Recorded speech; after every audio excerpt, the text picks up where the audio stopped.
Tamil Nadu doctor Ambedkar சட்ட பல்கலைக்கழகத்தின் 14வது பட்டமளிப்பு விழாவில் ஆளுநர் ஆர்.என். ரவி பங்கேற்று மாணவர்களுக்கு பட்டங்களை வழங்கி கௌரவித்தார்.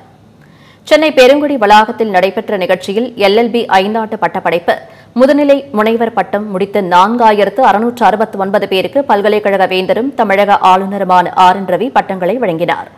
நிகழ்ச்சியில் சென்னை உயர்நீதிமன்ற மூத்த நீதிபதி கிருஷ்ணகுமார் முதன்மை விருந்தினராக பங்கேற்றார். பல்கலைக்கழகத்தின் துணைவேந்தர் சந்தோஷ்குமார், பதிவாளர் கௌரி ரமேஷ் உள்ளிட்டோரும் கலந்து கொண்டனர். சட்ட பல்கலைக்கழகத்தின் இணைவேந்தரும் தமிழக சட்டத்துறை அமைச்சருமான ரகுபதி தனிப்பட்ட சில காரணங்களால் நிகழ்ச்சியில் பங்கேற்கவில்லை என தகவல் வெளியானது.